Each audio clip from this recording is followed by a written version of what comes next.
ಕರುನಾಡಿನ ಜನತೆಗೆ 69ನೇ ಕನ್ನಡ ರಾಜ್ಯೋತ್ಸವದ ಶುಭಾಶಯಗಳು. 1956ರಲ್ಲಿ ಕನ್ನಡ ರಾಜ್ಯೋತ್ಸವ ಸ್ಥಾಪನೆ ಆಗಿತ್ತು. ಅದರ ಸರಿಯಾದ ರೀತಿ ನಮ್ಮ ಕರ್ನಾಟಕದಲ್ಲಿ ಅದರ ಹೆಸರು ಕೊಟ್ಟಂಥದ್ದು ಶುರು ಆದಂಥದ್ದು ಮೊದಲ ನವೆಂಬರ್ನಲ್ಲಿ. ಈ ದಿನ ನಾವು ನಮ್ಮ ಸೈನಿಕರ ಮೈಸೂರು ವತಿಯಿಂದ ಕನ್ನಡ ರಾಜ್ಯೋತ್ಸವವನ್ನು ಭಾಳ ಅದ್ದೂರಿಯಾಗಿ 4ನೇ ವರ್ಷ ಆಚರಿಸ್ತಾ ಇದ್ದೀವಿ. ಇದಕ್ಕೆಲ್ಲ ಸಹಕಾರ ಕೊಟ್ಟಂಥ ನಮ್ಮ ಅಧ್ಯಾಪಕರು, ನಮ್ಮ ಸಿಬ್ಬಂದಿ ವರ್ಗಗಳು, ನಮ್ಮ ಅಭ್ಯರ್ಥಿಗಳು, ಜೊತೆಗೆ ಇಲ್ಲಿ ನೆರೆದಿರುವಂಥ ನಮ್ಮ ಬಡಾವಣೆಯ ಎಲ್ಲ ಸದಸ್ಯರು ಕೂಡ ನಮ್ಮ ಸೈನಿಕರ ಮೈಸೂರಿಂದ ಹೃದಯಪೂರ್ವಕವಾಗಿ ಧನ್ಯವಾದಗಳು. ಮತ್ತೊಮ್ಮೆ ನಮ್ಮ ಕರ್ನಾಟಕದ ಪ್ರತಿಯೊಬ್ಬ ನಾಗರಿಕರು ಕೂಡ ಕನ್ನಡ ರಾಜ್ಯೋತ್ಸವದ ಶುಭಾಶಯಗಳು. ಕಲ್ಲಾದರೆ ನಾನು ಬೇಲೂರಿನ ಗುಡಿಯಲ್ಲಿ ಇರುವೆ, ಮಣ್ಣಾದರೆ ನಾನು ಕೋಲಾರದ ಮಣ್ಣಲ್ಲಿ ಬೆರೆವೆ, ಮರವಾದರೆ ನಾನು ಚಾಮುಂಡಿಗೆ ನೆರಳಾಗಿರುವೆ, ಮಗುವಾದರೆ ನಾನು ಕಾವೇರಿಯ ಮಡಿಲಲ್ಲಿ ನಗುವೆ. ಕನ್ನಡವೇ ನಮ್ಮಮ್ಮ, ಅವಳಿಗೆ ಕೈ ಮುಗಿಯಮ್ಮ, ಮಾತಾಡೋ ದೇವರಿಗಳು, ನಮ್ಮ ಕಾಪಾಡೋ ಗುರು ಇವಳು. ಜನುಮ ನೀಡುತ್ತಾಳೆ ನಮ್ಮ ತಾಯಿ, ಅನ್ನ ನೀಡುತ್ತಾಳೆ ಭೂಮಿ ತಾಯಿ, ಮಾತು ನೀಡುತ್ತಾಳೆ ಕನ್ನಡ ತಾಯಿ, ಪಾಪ ಕಳೆಯುತ್ತಾಳೆ ಕಾವೇರಿ ತಾಯಿ. ಕನ್ನಡ ಹೊನ್ನುಡಿ ದೇವಿಯನು ನಾ ಪೂಜಿಸುವೆ, ಆರಾಧಿಸುವೆ, ಕನ್ನಡ ಡಿಂಡಿಮ ಬಾರಿಸುವೆ ಎಂದು ಬರೆಯುತ್ತ ಬಾಳುವೆ. ಕನ್ನಡ ಹೊನ್ನುಡಿ ದೇವಿಯನು ನಾ ಪೂಜಿಸುವೆ, ಆರಾಧಿಸುವೆ. ಕಾಶಿಲಿ ಸ್ನಾನ ಮಾಡು, ಕಾಶ್ಮೀರ ಸುತ್ತಿ ನೋಡು, ಜೋಗಾದ ಗುಂಡಿ ಒಡೆಯ ನಾನೆಂದು ಕೂಗಿ ಹಾಡು. ಆಜಂತ ಗೆಲ್ಲೋರನ ಬಾಳಲ್ಲಿ ಒಮ್ಮೆ ನೋಡು, ಬಾದಾಮಿಯ ಹೊಳೆಯ ಚಂದಾನ ತೂಕ ಮಾಡು. ಕಲಿಯೋಕೆ ಕೋಟಿ ಭಾಷೆ, ಆಡೋಕೆ ಒಂದೇ ಭಾಷೆ ಕನ್ನಡ. ಕನ್ನಡ ಕಸ್ತೂರಿ ಕನ್ನಡ, ಹುಟ್ಟಿದರೆ ಕನ್ನಡ ನಾಡಲ್ಲಿ ಹುಟ್ಟಬೇಕು, ಮೆಟ್ಟಿದರೆ ಕನ್ನಡ ಮಣ್ಣ ಮೆಟ್ಟಬೇಕು. ಬದುಕಿದ್ದು ಜಟಕ ಬಂಡಿ, ಇದು ವಿಧಿಯೋಡಿಸುವ ಬಂಡಿ, ಬದುಕಿದ್ದು ಜಟಕ ಬಂಡಿ, ವಿಧಿ ಗುರಿ ತೋರಿಸುವ ಬಂಡಿ. ಹುಟ್ಟಿದರೆ ಹುಟ್ಟಿದರೆ ಹುಟ್ಟಿದರೆ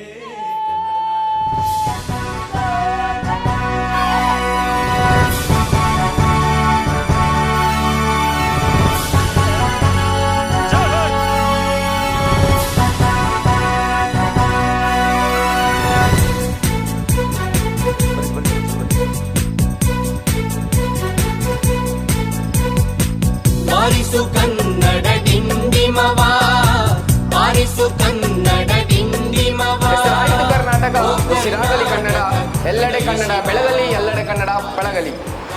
ಇಂದು ನವೆಂಬರ್ 1ರಂದು ನಾವೆಲ್ಲರೂ ಅತ್ಯಂತ ಸಡಗರದ ಸಂಭ್ರಮದಿಂದ ಆಚರಿಸುತ್ತಿದ್ದೇವೆ ಅದೇ ಕನ್ನಡ ರಾಜ್ಯೋತ್ಸವ.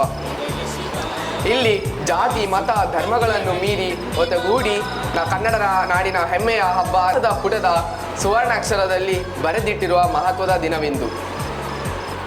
ಈ ದಿನ ಕನ್ನಡ ದಿನ ಅಥವಾ ಕರ್ನಾಟಕ ದಿನ ಎಂದು ಕರೆಯಲಾಗುತ್ತದೆ. ಏಕೆಂದರೆ 1956ರ ನವೆಂಬರ್ 1ರಂದು ದಕ್ಷಿಣ ಭಾರತದ ಎಲ್ಲ ಕನ್ನಡ ಭಾಷೆಯ ಮಾತನಾಡುವ ಪ್ರದೇಶಗಳನ್ನು ವಿಲೀನಗೊಳಿಸಲಾಗಿದೆ. ಮೈಸೂರು ರಾಜ್ಯವನ್ನು ರಚಿಸಲಾಯಿತು. ನವೆಂಬರ್ 1ರಂದು ಕನ್ನಡ ರಾಜ್ಯೋತ್ಸವದಿಂದ ಕೆಂಪು ಮತ್ತು ಹಳದಿ ಬಾವುಟವನ್ನು ಹಾರಿಸುತ್ತೇವೆ. ಹಾರಿಸುವ ಮೂಲಕ ರಾಜ್ಯದಂತ ಕನ್ನಡ ರಾಜ್ಯೋತ್ಸವವನ್ನು ಆಚರಿಸುತ್ತಿದ್ದೇವೆ. ಇದೇ ಸಂದರ್ಭದಲ್ಲಿ ನಮ್ಮ ಕನ್ನಡ ಗೀತೆ ಮತ್ತು ಕೆಂಪು ಬಣ್ಣ ಕುಂಕುಮ ಸಂಕೇತಿಸುತ್ತದೆ. ಕನ್ನಡಿಗರು ಕ್ರಾಂತಿಗೂ ಸೈ ಶಾಂತಿಗೂ ಸೈ ಎಂದು ಇದು ಸಂದೇಶವನ್ನು ನೀಡಲಾಗುತ್ತದೆ. ಕೊನೆಯದಾಗಿ ನಾನು ಹೇಳುವುದೇನೆಂದರೆ, ಈ ಕನ್ನಡ ಮಣ್ಣಿನಲ್ಲಿ ಹಾಗೂ ಕರ್ನಾಟಕದಲ್ಲಿ ಹುಟ್ಟಿರುವುದು ಇದು ನಮ್ಮ ಸೌಭಾಗ್ಯವೆಂದೇ ಹೇಳಬಹುದು.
पंजाब सिंध गुजरात मराठा द्राविड उत्कल बंगा विंध्य हिमाचल यमुना गंगा उच्चल जगति तरंगा तव शुभ नामे जागे तव शुभ आशीष मागे गाहे तव जय गाथा जन गण मंगलदायक जय हे भारत भाग्य विधाता जय हे जय हे जय हे जय जय जय जय हे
जय भुवनेश्वरी जय कन्नಡ माते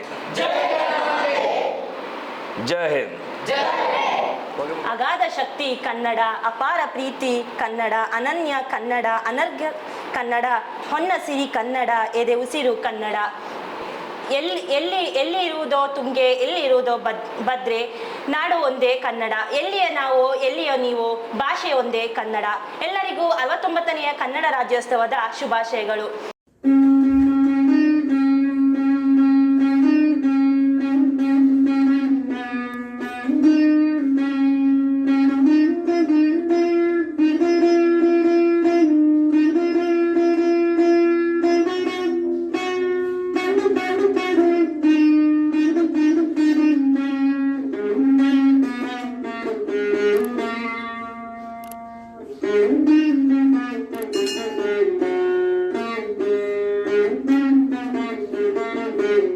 ನಮ್ಮ ಮಾತೃಭಾಷೆ ಅಂತ ಅಂದಾಗ ನಾವು ಹುಟ್ಟಿದಾಗ ಏನು ಮಾತಾಡ್ಲಿಕ್ಕೆ ಶುರು ಮಾಡ್ತೀವೋ ಅದು. ಈ ಅಕ್ಷರಗಳನ್ನ ನಾವು ವರ್ಣಮಾಲೆ ನೋಡ್ಲಿಕ್ಕೆ ಹೋದಾಗ ನಮ್ಮಲ್ಲಿ ಎಲ್ಲ ಮಾತುಗಳಿಗೆ ನಮ್ದೇನು ಸೌಂಡ್ ಬರುತ್ತೋ ಎಲ್ಲ ಮಾತುಗಳಿಗೂ ಅಕ್ಷರಗಳ ರೂಪ ಇದೆ. ಜೈ ಹಿಂದ್. ಸೊ ಮೊದಲನೇದಾಗಿ ಎಲ್ಲರಿಗೂ 69ನೇ ಕನ್ನಡ ರಾಜ್ಯೋತ್ಸವದ ಶುಭಾಶಯಗಳು. ಸೊ ಇಷ್ಟು ತನಕ ಸರ್ಗಳೆಲ್ಲ ಹೇಳಿದ್ದಾರೆ. ಸೊ ಕನ್ನಡ ರಾಜ್ಯೋತ್ಸವದ ಬಗ್ಗೆ ಇರ್ತಕ್ಕಂಥ ಒಂದು ಇಂಪಾರ್ಟೆನ್ಸ್ ಬಗ್ಗೆ ಹೇಳಿದ್ದಾರೆ. ಸೊ ಕನ್ನಡ ಅಂತಂದರೆ ಅದಕ್ಕೆ ಅದರದ್ದೇ ಆದಂಥ ಒಂದು ಇತಿಹಾಸ ಇದೆ.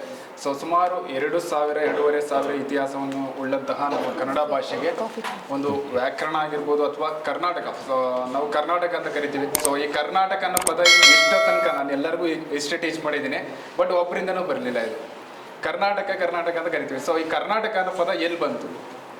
ಸೊ ಅಂದರೆ ಬಾದಾಮಿ ಚಾಲುಕ್ಯರು ಅಂತ ಹೇಳ್ತೀವಿ. ನಮ್ಮ ಕನ್ನಡ ನೆಲವನ್ನು ಆಳ್ವಿಕೆ ಮಾಡಿದಂಥ ರಾಜಮನೆತನ.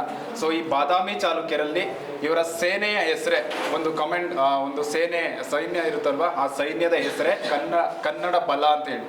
ಸೊ ಕೆಲವೊಂದು ಕಾಂಪಿಟೇಟಿವ್ ಎಕ್ಸಾಮ್ಗಳಲ್ಲಿ ಡೈರೆಕ್ಟ್ ಕ್ವಶನ್ ಕೂಡ ಬಂದಿದೆ, ಇದು ಕನ್ನಡ ಬಲ ಅಂತ ಹೇಳಿ. ಸೊ ಈ ಕರ್ನಾಟಕ ಅಂತ ಹೇಳ್ಬಿಟ್ಟು, ಕರ್ನಾಟಕ ಅಂತ ಇರಲಿಲ್ಲ, ಕರ್ನಾಟಕ ಅಂತ ಹೇಳ್ಬಿಟ್ಟು ಈ ವರ್ಡ್ ಇತ್ತು. ಈ ವರ್ಡನ್ನು ನಾವು ಬಾದಾಮಿ ಚಾಲುಕ್ಯರ ಇತಿಹಾಸದಿಂದ ನಾವು ಕರ್ನಾಟಕಕ್ಕೆ ತಗೊಂಡಿದ್ವಿ. ಇವತ್ತು ಕೂಡ ನೀವು ನಮ್ಮ ಇಂಡಿಯನ್ ಕರೆನ್ಸಿ, ನಮ್ಮ ದೇಶದ ನೋಟ್ನ ನೀವು ತೆಗೆದು ನೋಡಿದ್ರೆ ನಮ್ಮ ಕನ್ನಡ ಭಾಷೆಯನ್ನು ಕೂಡ ಅದರಲ್ಲಿ ಇದೆ, ನೋಡಿದ್ದೀರಾ? ಸೊ ಅದಕ್ಕೆ 4ನೇ ಸ್ಥಾನದಲ್ಲಿ ಇರಬೇಕು ಅದರಲ್ಲಿ, ಅದಲ್ಲ 4ನೇ ಸ್ಥಾನದಲ್ಲಿದೆ. ಅದು ಅರ್ಥ ಮಾಡ್ಕೊಳ್ಳಿ. ಎಷ್ಟು ಭಾಷೆಗಳಿದೆ ನಮ್ಮ ಭಾರತ ದೇಶದಲ್ಲಿ, ಆದರೆ ಕನ್ನಡ ಭಾಷೆ ಮಾತ್ರ ಅದರಲ್ಲಿದೆ. ಕೆಲವೊಂದು ಭಾಷೆಗಳಲ್ಲಿ ನಮ್ಮ ಕನ್ನಡ ಭಾಷೆ ಇದೆ ಅಂದ್ರೆ ಅರ್ಥ ನಮ್ಮ ಕನ್ನಡ ಭಾಷೆಗೆ ಅಪಾರ ಗೌರವ ಇದೆ.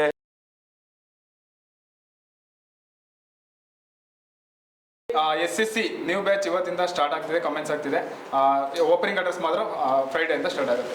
ಸೊ ಇದರಲ್ಲಿ ನಮಗೆ ಈ ಬ್ಯಾಚಲ್ಲಿ ಕೋಚಿಂಗ್ ಶೆಡ್ಯೂಲ್ಡ್ ಯಾವ ಥರ ಇರುತ್ತಪ್ಪ ಅಂತಂದರೆ, ಒಂದು GD ಇನ್ನೂ ಎಕ್ಸಾಮ್ ಆಗಿಲ್ಲ.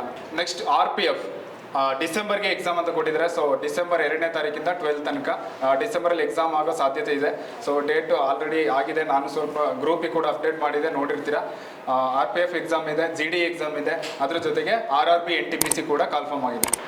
ಸೊ RRB NTPC ಕಾಲ್ಫಾರ್ಮ್ ಆಗಿರೋದು 11,000 ಚಿಲ್ಲರೆಷ್ಟು ಪೋಸ್ಟು, 11,583 ಪೋಸ್ಟ್ಗಳು ಕಾಲ್ಫಾರ್ಮ್ ಆಗಿದೆ. ಅದರಲ್ಲಿ ಗ್ರ್ಯಾಜುಯೇಟ್ಗೆ ಅತಿ ಹೆಚ್ಚು ಹುದ್ದೆಗಳಿದೆ. ಸೊ 8,113 ಪೋಸ್ಟ್ಗಳಿದೆ. ಮತ್ತು ಅಂಡರ್ ಗ್ರ್ಯಾಜುಯೇಟ್ಗೆ ಅಂದರೆ PU ಲೆವೆಲ್ಗೆ PU ಲೆವೆಲಲ್ಲಿ ಇರ್ತಕ್ಕಂಥವ್ರು ಅಪ್ಲಿಕೇಶನ್ ಹಾಕೊಂಡಿದ್ರೆ ಅಂಥವ್ರು ಬಂದು ಕಮೆಂಟ್ಸ್ ಹಾಕ್ಬೋದು. ಜೈ ಹಿಂದ್, ಜೈ ಹಿಂದ್, ಜೈ ಭುವನೇಶ್ವರಿ, ಜೈ ಕನ್ನಡ ಮಾತೆ, ಜೈ ಹಿಂದ್.